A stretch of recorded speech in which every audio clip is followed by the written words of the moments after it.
നമസ്കാരം. ഇത് തൃക്കാക്കരയിൽ നടന്ന സംഭവം ആണ്.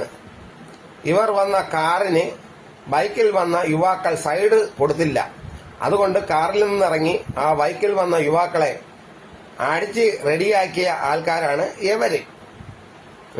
എന്തായാലും ഇവരെ തെളിവെടുപ്പിന് കൊണ്ടുവന്നപ്പം ആ അടികൊണ്ട യുവാക്കളുടെ ബന്ധുക്കളും നാട്ടുകാരും അവരുടെ കൂട്ടുകാരും എല്ലാം കൂടി പോലീസ് സ്റ്റേഷനിൽ വന്ന് പോലീസ് വണ്ടിക്കകത്തിരിക്കുന്ന ഹേമാരെയൊക്കെ കൈകാര്യം ചെയ്യാൻ വേണ്ടി നോക്കുകയാണ്. പോലീസ് ഉള്ളതുകൊണ്ട് ഹേമാര് രക്ഷപ്പെട്ട്. പോലീസ് ഇല്ലായിരുന്നെങ്കിലോ എങ്ങനെ ഇരിക്കും? തിരിച്ച് വൃത്തിയെ കിട്ടിയെന്നെ. അതുകൊണ്ട് ആളും പേരുമില്ല, പാവങ്ങളാണ് എന്നെല്ലാം കരുതി ആരെങ്കിലും ആവശ്യമില്ലാതെ അടിക്കുകയോ ഇടിക്കുകയോ ഒക്കെ ചെയ്തു കഴിഞ്ഞാൽ അവർക്കും ചോദിക്കാനും പറയാനും അപ്പോൾ ആളുണ്ടാവും എന്ന് മനസ്സിലാക്കണം. ഇവര് നിസ്സാര ഇടിയല്ല ആ പയ്യന്മാരെ ഇടിച്ചത്.